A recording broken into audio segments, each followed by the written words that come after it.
même savoir que mon cousin, avant de vieillir et de passer à des sports de glisse où il y a un moteur qui vous pousse au cul et puis qui vous facilite la vie, il faisait de la glisse mais sur des planches. Voilà. Alors, il avait un moniteur de ski qui a craqué la semaine dernière, en partie à cause de vous. Il m'a dit qu'il y avait une bande de fouteurs de merde parmi vous. On m'a demandé de le remplacer, donc je suis venu ce soir, un peu à l'improviste. On va se débrouiller, on va faire en sorte de trouver une solution. En plus, je sais qu'il n'y a pas beaucoup de neige en ce moment. Tout le monde n'a pas eu son matériel, donc je vous propose que pour la première leçon de ski, on fasse une leçon en intérieur. Il faut savoir que en ski, pour avoir un bon style à ski, ce qui compte et ce qui est important, c'est d'avoir une bonne position. Donc je vais faire en sorte de vous montrer la bonne position à ski. Tout d'abord, il faut commencer par chausser votre matériel. Et si je peux me permettre un conseil, le bout qui est recourbé là, vous le mettez vers l'avant. Alors, il y en a qui rigolent, mais j'en ai vu que l'air comprendre les jours. Oh, attention, j'arrive! Et là où c'est le pire, c'est au tire-fesse. C'est surtout douloureux. Donc, pour chausser les skis, vous débrouillez comme vous voulez. Mais dans tous les cas, faites en sorte qu'à la fin, il y en ait un à chaque pied. La première leçon que je vais vous proposer ce soir, c'est la leçon pour avoir donc une bonne position à ski. Une bonne position à ski, c'est un ensemble de 3 flexions simultanées que je vais décomposer pour vous ce soir si vous le voulez bien. Mais si vous ne le voulez pas, je vais le faire quand même parce que sachez que d'une façon ou d'une autre, j'ai toujours fait ce que je voulais. Et dans la famille, tout le monde le sait.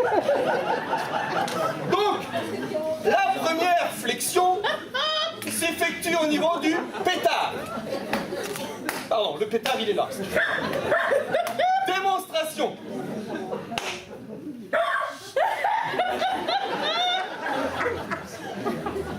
Alors là, c'est pas forcément très pratique. Donc, la deuxième flexion s'effectue, elle, au niveau du genou. Et là, vous avez une solution intermédiaire si vous voulez pas faire les 24 heures de roi. Vous pouvez toujours sortir les pagaies et ramer. La troisième flexion s'effectue, elle, au niveau des chevilles.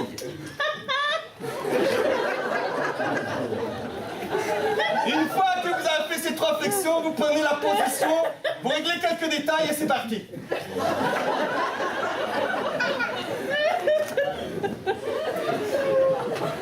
Voilà. La deuxième leçon, là. J'ai un peu chaud, donc je me permets, Je suis désolé, cousin, j'ai ressorti les tenues de l'époque, C'était pas forcément le tien, il est un peu court, mais du coup j'ai comblé en montant le pantalon, j'ai emprunté les paires de bretelles qui vont bien. La deuxième leçon que l'on va voir ensemble, c'est la meilleure façon de descendre la piste à ski. Elle consiste à faire des zigs à partir... Non, pardon. La meilleure façon de descendre une piste à ski consiste à partir du haut de la piste. Bon, si les vecteurs de merde ils veulent partir d'en bas, ils partent d'en bas. Les autres, vous venez avec moi, là-haut.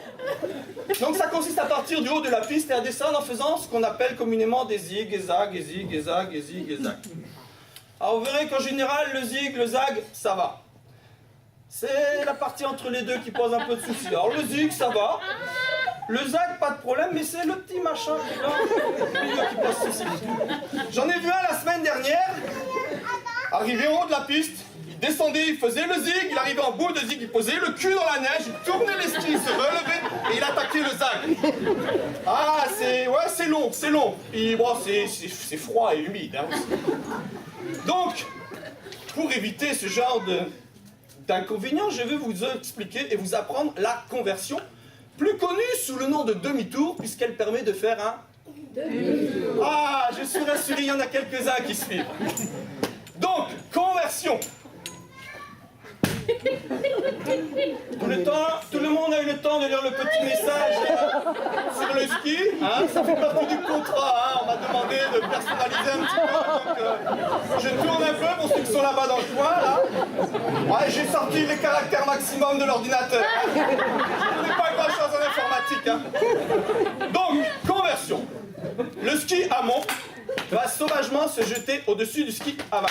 Le ski aval, jaloux comme un pou, en fait autant. Là, vous avez deux solutions. Soit le genou pète et vous descendez en barquette, soit le ski amont est plus jaloux que le ski aval et recommence le ski aval qui lui est contrarié, qui continue, et on arrive à finir notre demi.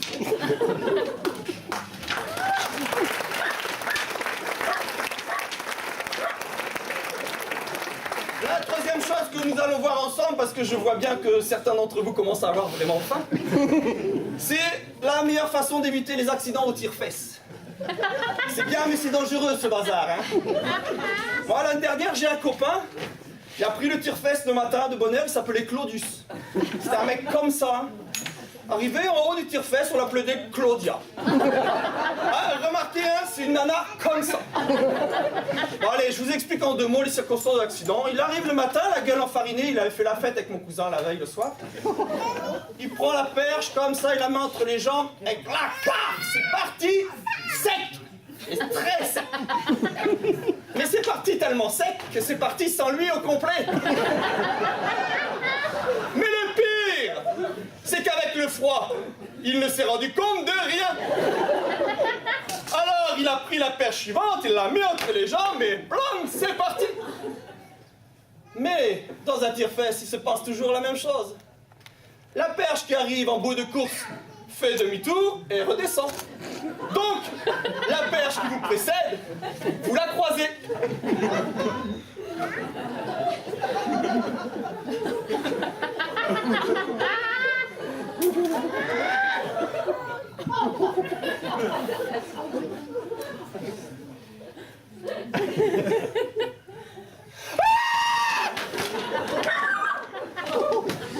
Alors voilà, j'aurais pu vous montrer le meilleur moyen d'éviter ce genre d'accident au tire-fesses, c'est la montée en escalier. Malheureusement, ici, il n'y a pas d'escalier qui a été prévu. Alors, je vais vous montrer une autre technique qui est beaucoup plus simple, beaucoup plus sûre, beaucoup moins fatigante. Elle consiste à déchausser les skis, à les prendre avec vous, à les regrouper, à les mettre sur l'épaule et à vous souhaiter une bonne soirée.